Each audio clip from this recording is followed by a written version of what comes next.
Sanamente es una coproducción de CNN Chile con Fundaciones Rasmus y Grupo K.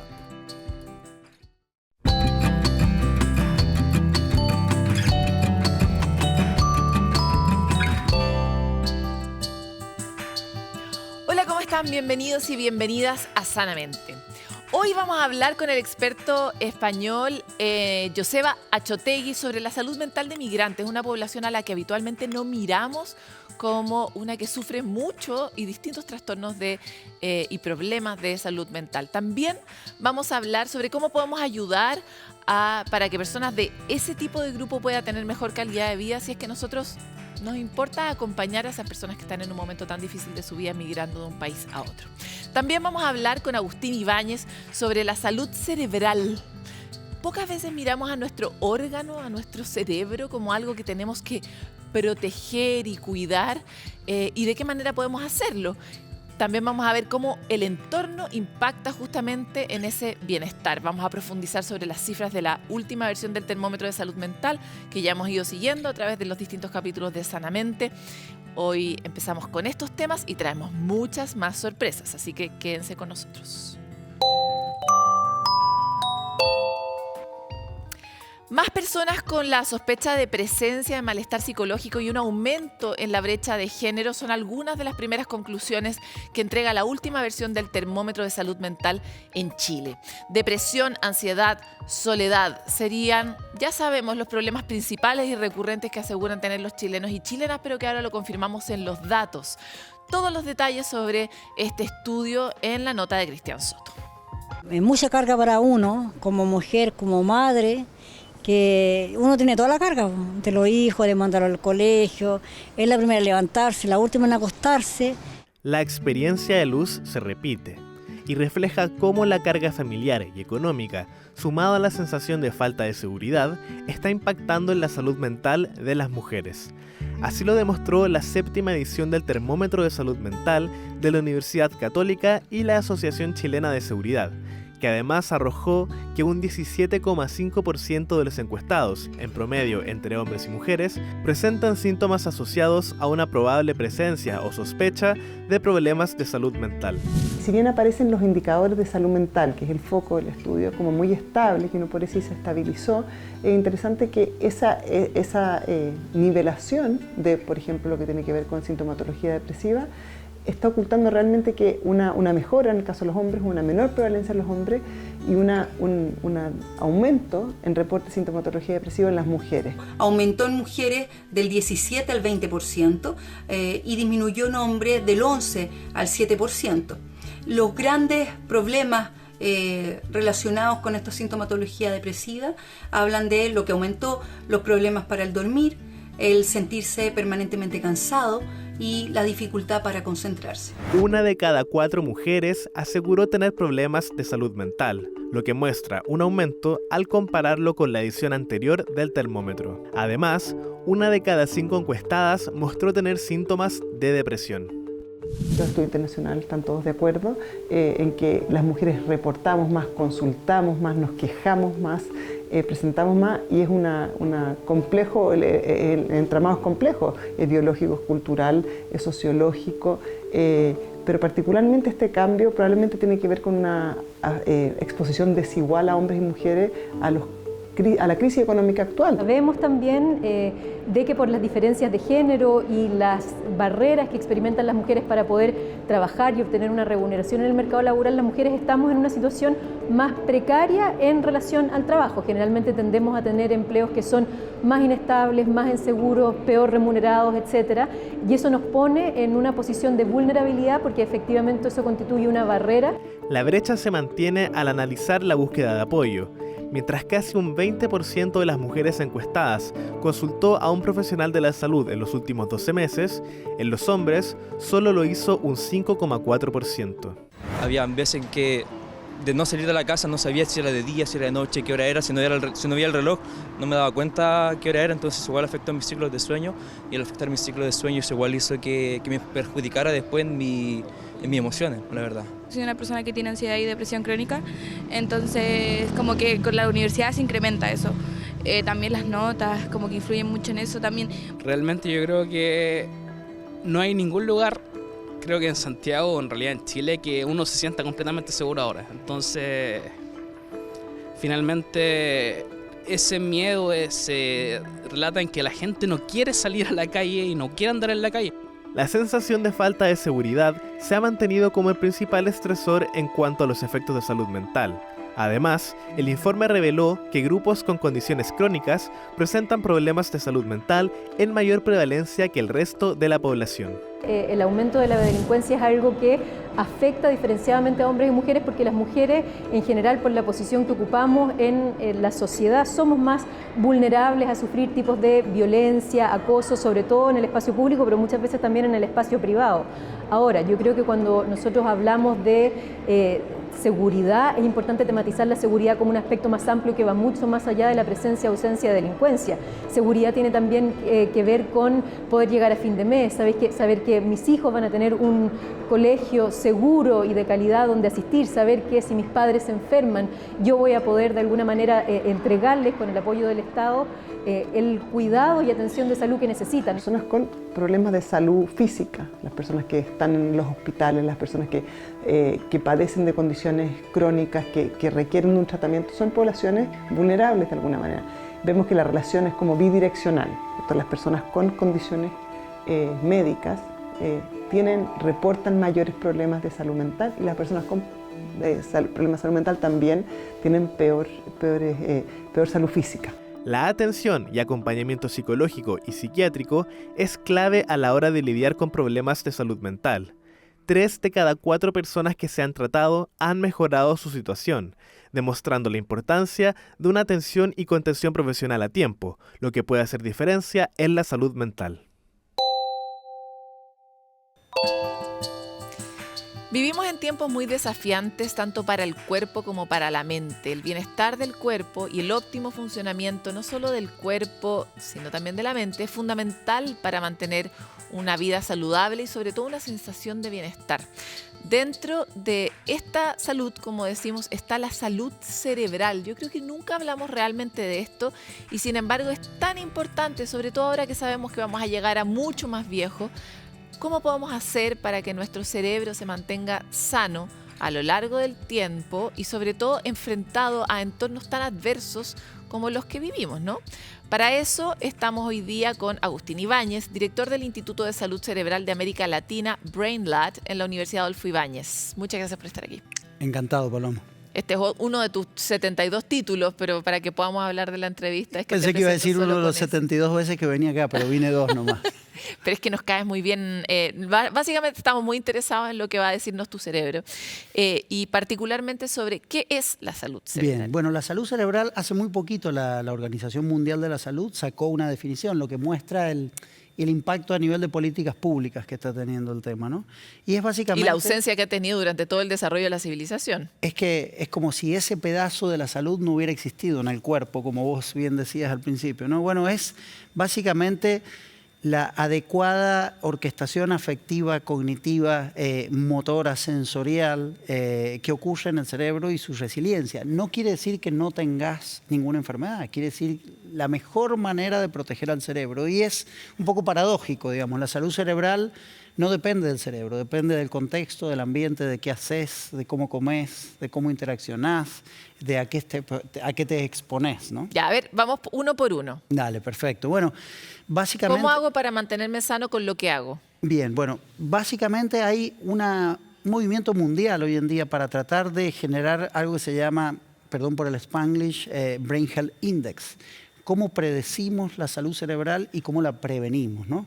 Hay aspectos muy básicos. ¿Cómo dormís? Si vos pensás, como dice mi amigo Diego Golombek, ¿no?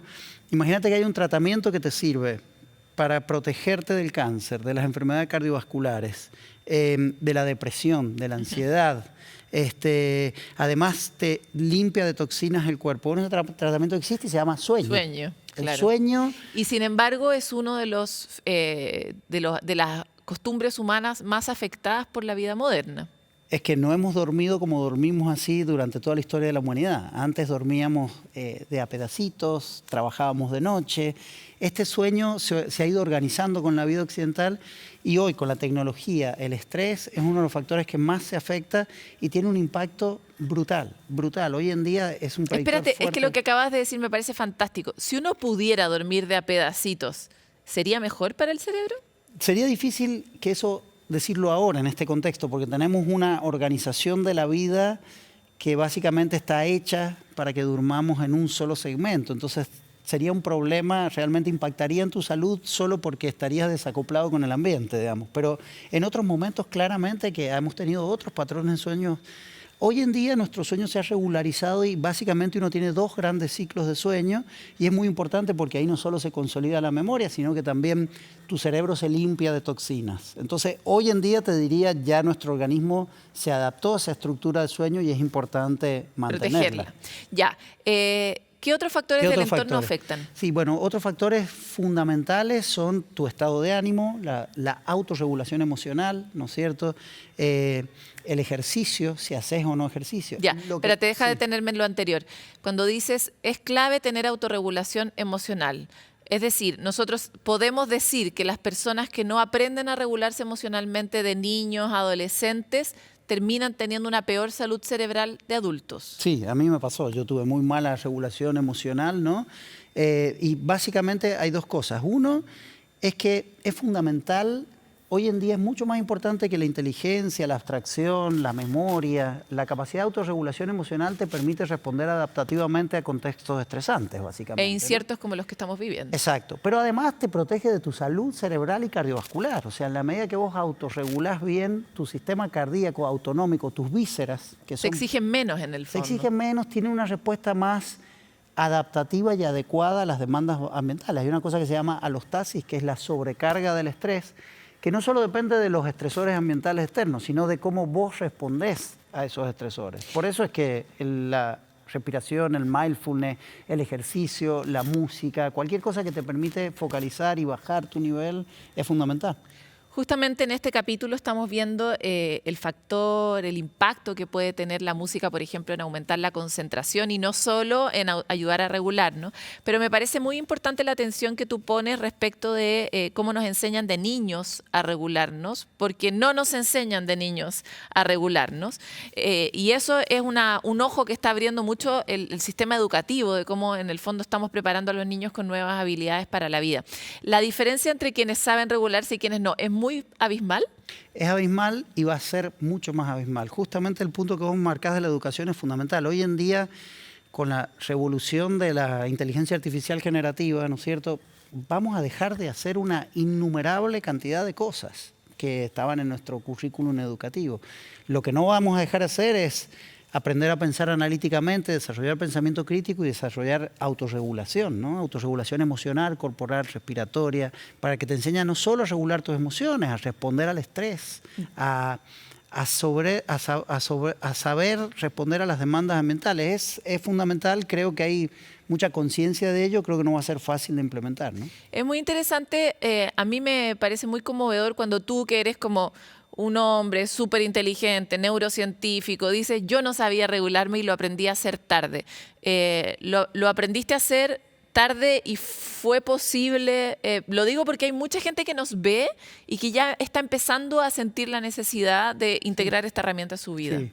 A mí me pasaron 2 cosas, una muy buena y una muy mala. La muy buena es que tuve 2 hijas y mis 2 hijas me enseñaron a regular, a ser paciente, a parar, a no imponer, ¿no? Y eso es tremendo. Después me pasó que tuve cosas de estrés muy grandes. Por ejemplo, mi papá tuvo demencia, siempre lo cuidó mi hermana, como suele pasar en Latinoamérica, las mujeres son las caregivers, ¿no es cierto?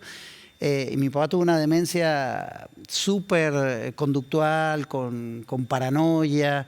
Entonces yo ya investigaba la demencia, pero me peleaba con mi viejo, ¿viste? Lo trataba como un tipo normal.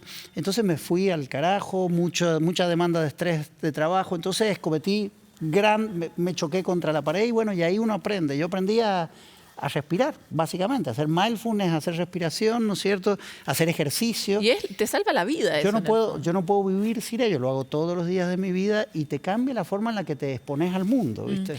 Me encanta lo que planteas. Y también otra cosa que tiene que ver con, hablabas de la alostasis, para quienes quieran revisar este concepto en profundidad, hicimos una entrevista al mismo ser humano hace más o menos un año atrás, lo pueden ver en nuestro canal de YouTube.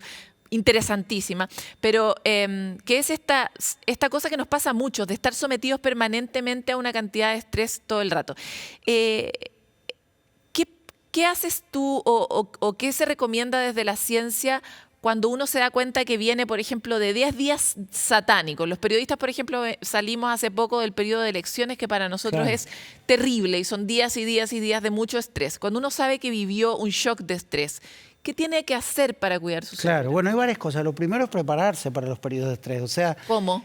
Y básicamente el nivel de arousal, podríamos decir, o de sobrecarga alostática inicial es predictor de a dónde llegás. O sea, si vos bajás tu nivel, si vos, no sé, haces mindfulness o te preparás de ir a ese antes. periodo. El antes es fundamental.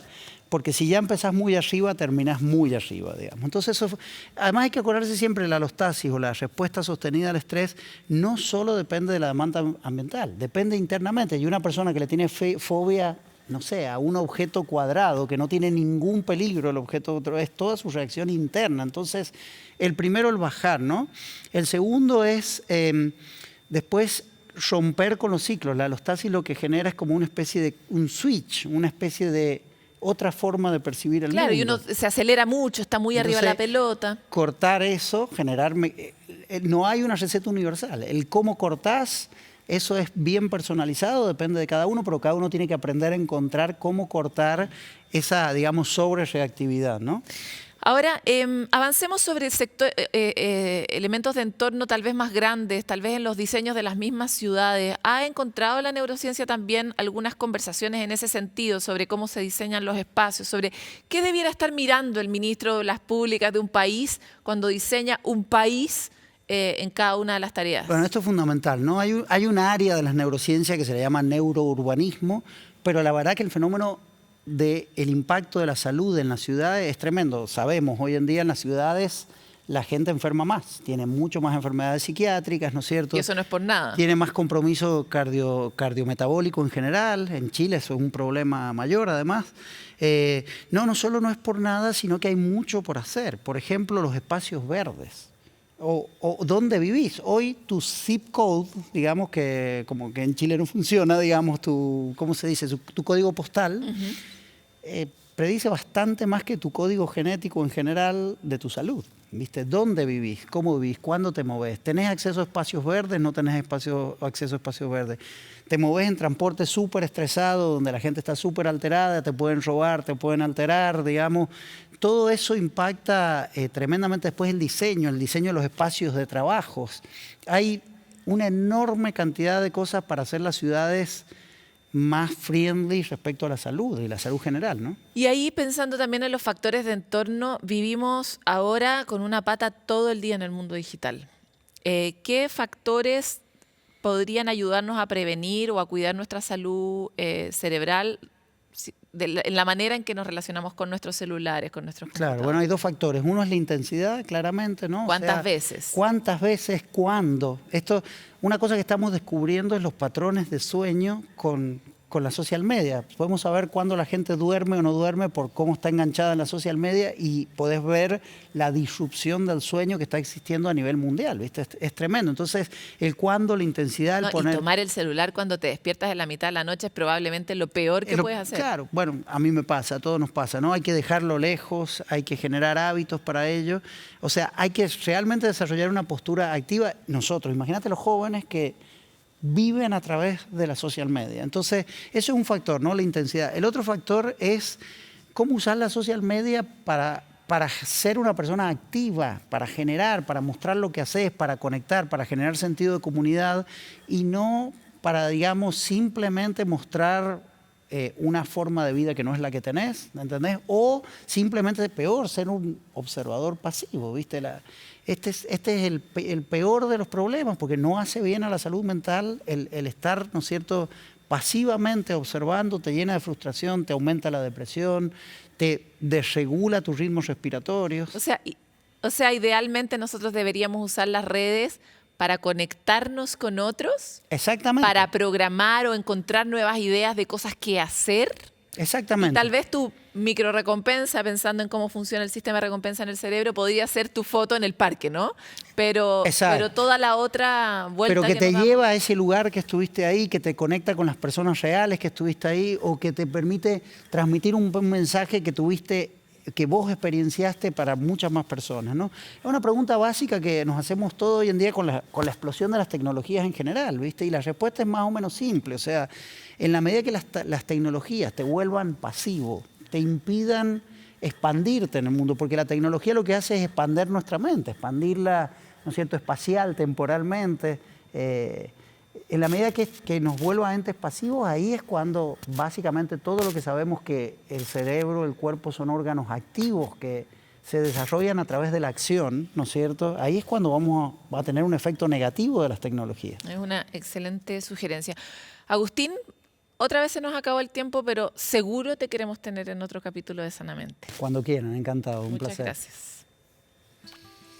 Impresionante la cantidad de cosas que podemos modificar, ajustar en nuestra conducta cotidiana, las decisiones que tomamos todos los días para poder protegernos, porque además cuidar el cerebro es pensar en una vejez mucho más feliz, ¿no? Con un cerebro activo, disponible, ¿no?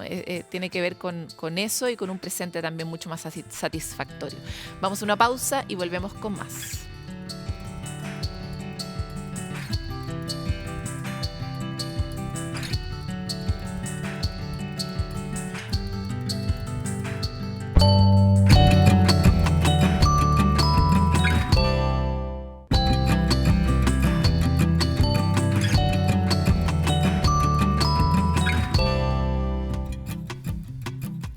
Los que somos padres, madres o cuidadores de un niño o una niña pequeña sabemos que la primera infancia está llena de cosas fantásticas, tesoros que recordamos en la memoria y que vivimos y disfrutamos en el presente, y también de momentos bien terribles donde nos enfrentamos a los límites de nuestras herramientas emocionales. Nos cuesta administrar a un niño que está gritando, que está llorando, que lo está pasando mal, y nosotros no convertirnos también en más bien un acelerador de ese problema. Es por lo mismo que decidimos abordar este tema en un live que hicimos en Instagram y que está disponible en el perfil de CNN Chile sobre crianza respetuosa, con herramientas muy concretas para esos momentos de terror que hemos vivido todos los padres y las madres en la primera infancia de nuestros niños y niñas. Pero también hoy queremos abordar este tema con la experta en primera infancia María Pía Santelices, psicóloga de la Universidad Católica, directora de Cuida UC, también es investigadora de MIDAP, un centro que habitualmente nos entrega mucho material aquí a Sanamente, y lo vamos a revisar en la siguiente nota.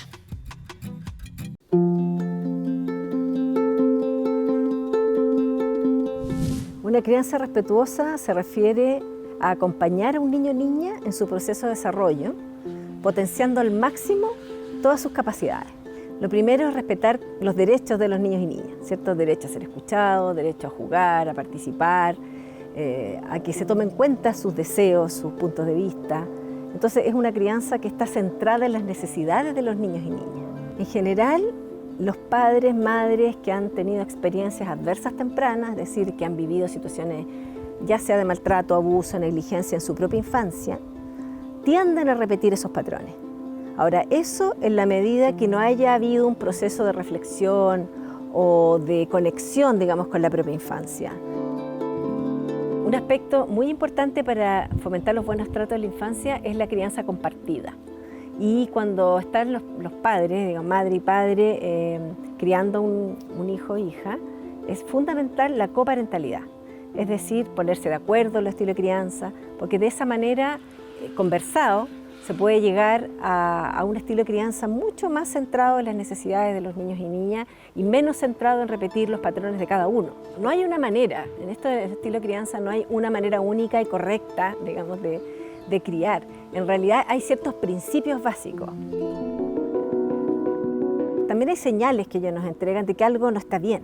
Y eso debiera ser el primer punto de partida de reflexionar. ¿Qué estaré haciendo yo que tal vez pueda estar afectándolo emocionalmente a mi hijo o hija? Y ahí es muy importante como la creatividad. No tanto buscarlo en un manual o que alguien me lo diga desde afuera, sino que yo tome conciencia y diga, a ver, ¿qué es lo que yo quiero para mi hijo o hija? ¿Cómo me lo imagino en el futuro? Los niños y niñas criados con crianza respetuosa son más regulados emocionalmente, es decir, expresan emociones, pero también se calman, se consuelan, digamos, de manera más rápida. Tienen después también más, digamos, relaciones interpersonales más profundas, más enriquecedoras, y por lo tanto, finalmente, un mayor bienestar y una mejor salud mental.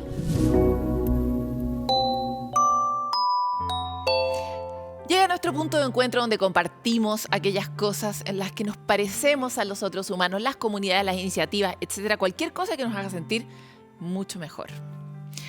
Hoy queremos rescatar el caso del actor Dwayne Johnson, muchísimo más conocido como La Roca.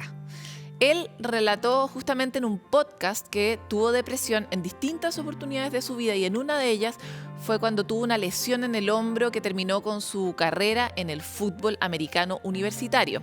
Años más tarde, Dwayne volvió a vivir una depresión cuando se separó de su ex esposa. El actor reflexionó sobre los hombres y la dificultad que tienen para hablar de su salud mental, de la depresión en específico, y que simplemente mantienen la cabeza baja y esperan superarlo solos, como muchos de los chilenos que lo declararon en este termómetro de salud mental, y apuntó a que eso no es saludable, cuestionando que sea lo que sea que les pasa, es muy importante deshacer ese aprendizaje de quedarse callados y de guardarse la pena, y necesitan salir y encontrar herramientas. En la entrevista, el actor destacó la importancia de no naturalizar el hecho de no comunicar los dolores psicológicos, el sufrimiento, y compartió que ha trabajado mucho a lo largo de los años para poder justamente obtener herramientas emocionales y poder superar su dolor. En el pasado, el actor ya había hablado de su salud mental y en 2018 incluso dijo que llegó un momento en que simplemente no quería hacer nada y lloraba todo el día. Imagínense la imagen de La Roca sufriendo. Todos tenemos la posibilidad de sufrir, ¿no?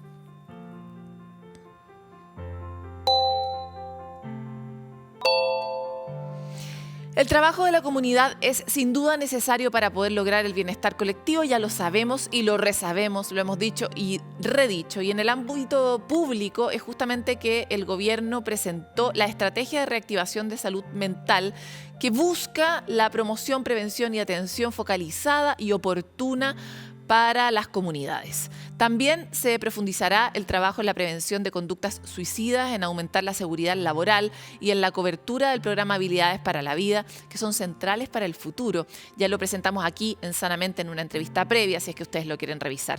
Vamos a seguir atentos a esta iniciativa, por supuesto, apoyándola y promoviéndola, entregándoles a ustedes detalles que puedan ser útiles para una etapa tan fundamental como es la infancia. Hemos hablado sobre los beneficios que tiene la música, pero ¿sabían que el entrenamiento de esta disciplina ha demostrado mejorar nuestra atención también? Sobre esto y más es lo que se habló en el simposio de la Facultad de Psicología de la Universidad Diego Portales, liderado por la académica Leonie Kaulsel, al que queremos invitarlos a revivir. La conversación se puede revisar en la página difusión.psi.udp.cl y en el perfil de Facebook de la facultad.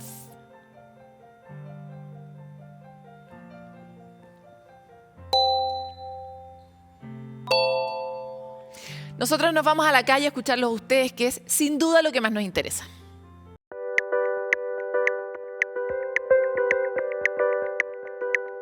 Hola, mi nombre es Isadora, ella es Pascal. Y lo que hago cuando estoy estresada es que salgo a caminar, la saco a pasear a ella o hago deporte. Me gusta mucho conectarme con la naturaleza, creo que eso ayuda mucho a relajarse, bajar un poco el ritmo que uno lleva en la ciudad.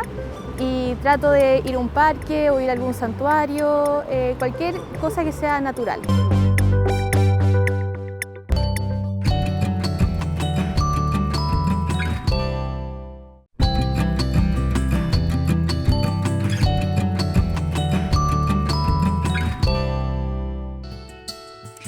De acuerdo a las cifras de Naciones Unidas, en el mundo hoy hay aproximadamente 281 millones de migrantes, lo que corresponde al 3,6% de la población global.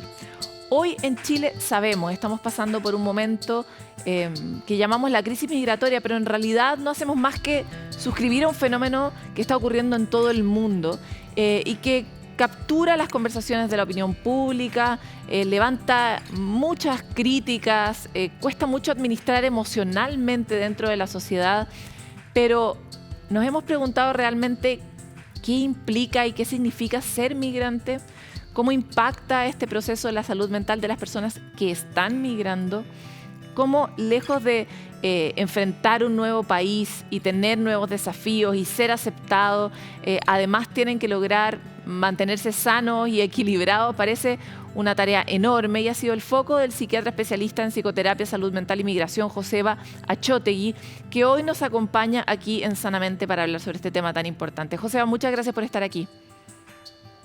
Gracias a vosotros por invitarme. Quisiera partir con este cuadro que tú has hecho en distintas entrevistas donde explicas más o menos cómo se siente este síndrome que tú has llamado de Ulises, que es el síndrome de quien está migrando. Bien, el síndrome de Ulises es un cuadro de estrés, de duelo muy intenso que viven inmigrantes que están atravesando situaciones difíciles de soledad, de miedo, de indefensión, de ausencia de oportunidades. Es decir, no afecta a todos los inmigrantes, sino a muchos que en el mundo de hoy, como señalabas, hay mucha población inmigrante y parte de ella, una parte importante, está viviendo una migración en circunstancias muy duras, una emigración que supera la capacidad de adaptación de los seres humanos y lleva a un sufrimiento muy intenso que he llamado síndrome de Ulises, porque en mi consulta en el puerto de Barcelona, donde hace 30 años que atiendo inmigrantes, empecé a ver que lo que escuchaba, lo que me explicaban estas personas, me recordaba la Odisea, ¿no? Soledad, miedo, lucha por ir adelante, no ver salida, y de ahí salió esta idea del síndrome de Ulises. Ahora, me encantaría entrar en detalle, si yo soy una persona que está migrando y me siento realmente muy agobiado, ¿cómo podría identificar que efectivamente estoy siendo parte de este cuadro? ¿Qué otros elementos me permiten identificar que que estoy en esta situación? Sí, el síndrome de Ulises, como decía, es un cuadro de estrés, de duelo. Esto no es una enfermedad. El duelo y el estrés son intentos de adaptación que todas las personas desarrollamos cuando vivimos circunstancias muy difíciles, como estas que hemos descrito en los inmigrantes. Entonces, no es lo mismo tener el síndrome de Ulises que tener una depresión, que tener un trastorno de ansiedad. Es esta reacción que tenemos las personas cuando estamos en una situación muy difícil y tenemos dificultades para dormir, estamos preocupados, dándoles vueltas a las cosas, nos duele la cabeza. Yo incluso llegué a hablar de inmigraña, migraña del inmigrante, porque las dos palabras tienen la misma raíz, ¿no? Estamos como desorientados, pero eso no quiere decir que tengamos una enfermedad mental. Es una reacción natural ante unas circunstancias inhumanas. Fíjate que Ulises era un semidios y vivió circunstancias muy difíciles. Ahora, gente de carne y hueso está viviendo lo mismo que describió la Odisea. Por lo tanto, malos tiempos los que estamos viviendo. Totalmente. En una entrevista que leía, tú hablabas de distintos cuadros que suelen compartir las personas que están migrando. Y es, por ejemplo, la pena de abandonar el lugar donde uno vivió, de perder un poco la cultura, sí, ¿no? De alejarse. Cuéntanos un poco más de eso. Sí, yo tengo desarrollada una teoría, la teoría de que hay 7 grandes duelos en la migración que afectan a prácticamente todas las áreas de la vida y son la familia y los seres queridos, la lengua, la cultura, la tierra, el estatus social, el grupo de pertenencia y los riesgos físicos. Pues todo. Es decir, cuando una persona emigra, le cambian todas las circunstancias que le rodean. Y, claro, si encima esto se vive en circunstancias extremas, porque si uno emigra con su familia, con trabajo, con posibilidades de progresar, tenemos capacidad de elaborar el duelo migratorio. Pero cuando una persona es invisible, como estos Ulises, vive escondida, está separada de su familia durante años, somos humanos y esto nos supone un dolor muy intenso. A esto es lo que he llamado el síndrome de Ulises. En mi página web, que es mi nombre, josebachotegui.com, hay mucha más información también sobre todo esto, si a alguien le interesa. Me encantaría saber de qué manera hemos abordado aquí en Sanamente la forma en que uno puede trabajar el duelo de la muerte de un ser querido. ¿Cómo se trabaja el duelo por migrar? Bien, este es un tema muy importante porque yo tengo en uno de mis libros también planteo que el duelo migratorio es diferente de otros duelos. Y el duelo que tenemos como punto de partida, como referencia, es el duelo por la muerte de un ser querido. Pero cuando alguien emigra, su país de origen no muere, sigue estando ahí. Entonces, es un duelo por una separación, no por la desaparición de algo, que es lo que ocurre lamentablemente cuando alguien muere. Entonces, el duelo migratorio tiene características diferentes. Yo tengo descrito que tiene 12 características específicas y una de ellas es que es un duelo recurrente. Precisamente como el país de origen sigue estando ahí, sigue estando interactuando con el sujeto, con el inmigrante, y es un duelo que dura toda la vida, ¿no? Es un duelo que además se puede incrementar porque en el país de origen ha pasado algo, hay un familiar enfermo, problemas políticos, lo que sea, ¿no? Cosas que lógicamente a la persona que ha marchado pues le afectan porque el país sigue vivo y sigue interactuando. Cuando alguien muere, lamentablemente ya desaparece. Entonces es un duelo que tiene características específicas y debemos plantearlo así. ¿Y cómo se trata? Pensando como en la esperanza. Igual los seres humanos somos seres sociales, pero también somos seres adaptativos y encontramos una manera de volver a habitar, ¿no? ¿Cuánto tiempo tarda o qué tipo de cosas podrían ayudar a aliviar esa sensación de sufrimiento? Sí. Bueno, yo creo que lo más importante aquí es la ayuda psicosocial, porque en realidad el síndrome de Ulises está producido por una situación injusta, porque no se dan derechos a millones de personas, derechos a vivir en familia, derechos a ser ciudadanos, a poder expresarse, viven escondidos. Entonces, aquí es muy importante la ayuda psicosocial, escuchar, contener, que decimos a nivel psicológico, favorecer que establezcan relaciones con las personas del país de acogida. Yo creo que la soledad es uno de los elementos que más daño hacen al ser humano. Cuando una persona está sola, al cabo de cierto tiempo empieza a verlo todo negro, empieza a asustarse, porque somos grupales, estamos hechos para vivir en una comunidad. Entonces, una persona que vive escondida, asustada, yo le recomendaría que buscara contacto. Y hay muchos autóctonos que quieren ayudar también a los inmigrantes. Favorecer esa conexión, crear una nueva familia, no es como la familia original que ha quedado ya en otra parte del mundo, pero se pueden establecer nuevos vínculos, se pueden establecer nuevas amistades. Entonces yo creo que todo lo que tiene que ver con favorecer el contacto, evitar la soledad, ayuda mucho al inmigrante a reorganizarse. Y el síndrome de Ulises, nosotros lo hemos visto en España durante años, desaparece cuando el inmigrante ya puede ser un ciudadano reconocido, puede traer a la familia, puede trabajar. Como me decía un inmigrante, voy por la calle sin mirar para atrás, ¿no?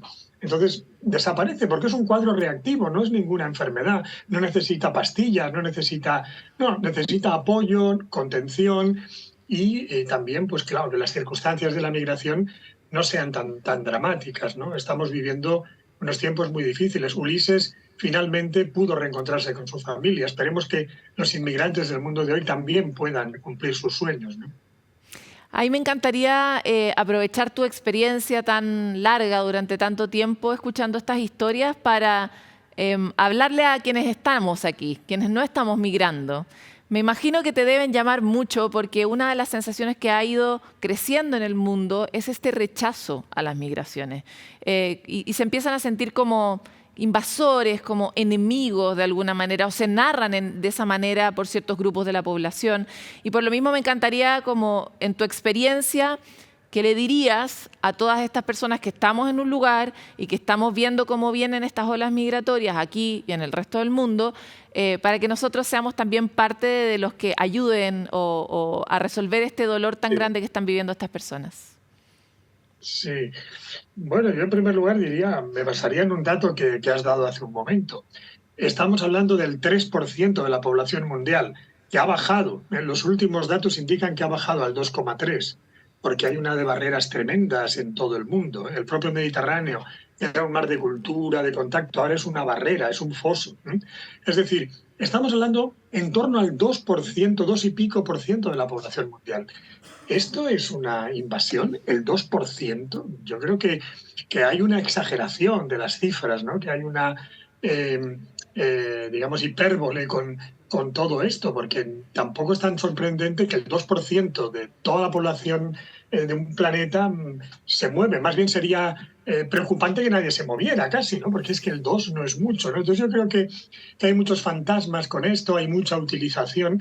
Y luego yo diría que todos tenemos que pensar que nadie sabe qué futuro nos espera, ¿no? Yo he visto en estos años, 30 años que llevo visitando en el dispensario del puerto de Barcelona, mucha gente que me ha dicho, nunca pensé que a mí me iba a pasar esto. Yo pensé que esto pasaba a los demás, ¿no? Gente que vivía en países pues, que tenían una estructura que más o menos funcionaba y luego todo se vino abajo y tuvieron que marchar. Entonces, tampoco sabemos qué futuro nos espera, ¿no? Y yo creo que en todo caso, además, yo creo que la migración, como todas las cosas de la sociedad, tienen que estar reguladas. Todo está regulado. Tenemos un tiempo para esta entrevista, hay un tiempo para todo, ¿no? También la migración tiene que estar regulada, pero lo que no se comprende es que haya unas barreras tan enormes, que haya digamos, una cerrazón tan grande de todas las fronteras, cuando todos los economistas, todas las instituciones, incluso bancarias, dicen que hace falta más contacto, más movilidad, ¿no? Entonces, aquí creo que se nos están metiendo otros elementos, ¿no? De tipo de miedo, como decías, ¿no? Que están haciendo que no se planteen las cosas bien, y desde el punto de vista de lo que yo trabajo, esto genera un enorme sufrimiento. A todas estas personas que viven separadas, asustadas, hay un enorme sufrimiento para mucha gente porque quizás no se están haciendo bien las cosas. Totalmente, no se están haciendo bien las cosas, hay bastante prueba de ello, ¿no? Para cerrar, Joseba, que ahora aprendí a pronunciar tu nombre, me encantaría saber cuál es para ti qué es lo más común que encuentras en una consulta con una persona migrante. ¿Cuál es la frase o el sentimiento que une a estas personas, para bien o para mal? Sí. Bueno, yo creo que el emigrante es una persona muy admirable, es un Ulises, es un héroe del siglo XXI. Yo te podría contar historias que superan a la Odisea, o sea, que son mejores que capítulos de la Odisea, ¿no? De lucha, de dificultades, de salir adelante. Entonces, yo creo que el emigrante es una persona proactiva, una persona luchadora, muy solidaria, que envía mucho dinero a su familia, podría vivir mejor y envía casi todo lo que gana, que tiene muchos valores de los que nosotros también podríamos aprender. Creo que el inmigrante es un símbolo también de una persona que busca un futuro mejor, que lucha. Entonces yo veo estas historias de gente solidaria, de gente que nos puede aportar mucho, ¿no? Y entonces yo empatizo con estas personas, ¿no? Y realmente creo que han hecho cosas que yo creo que muchos de nosotros no hubiéramos tenido la capacidad de hacerlas. Por lo tanto, hay una admiración también hacia estas personas. Te quiero agradecer mucho esta conversación con Sanamente, la empatía con el otro y ese otro que nos da miedo y que en algún momento nos conecta con la amenaza. Es probablemente uno de los ejercicios que hacemos menos, así que muchas gracias por tu experiencia y por tu historia. Gracias por haberme invitado. ¿Será peor el domingo en la noche o el lunes en la mañana? Para muchos, iniciar la semana es una tarea titánica. ¿Pero qué podemos hacer para dejar de odiar los lunes y partir con energía y esperanza lo que viene en la semana? Veámoslo en la siguiente cápsula.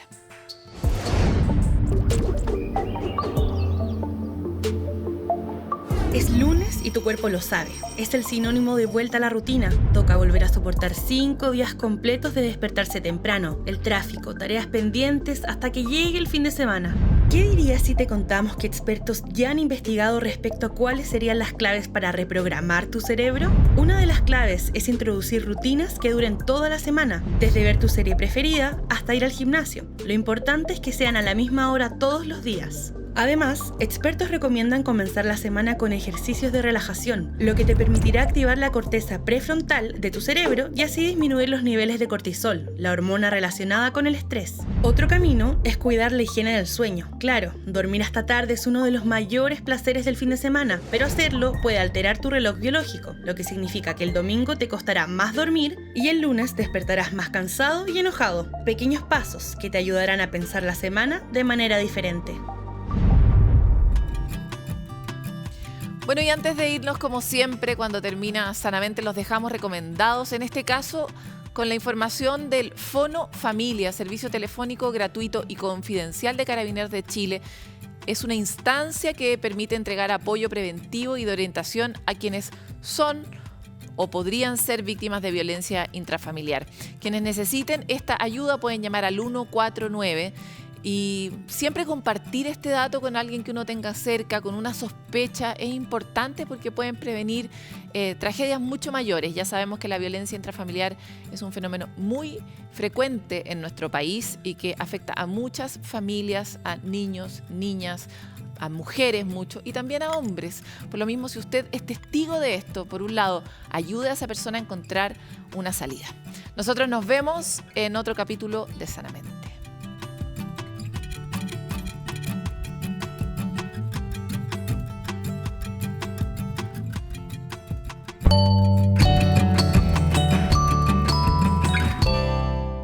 Sanamente es una coproducción de CNN Chile con Fundaciones Rasmus y Grupo K.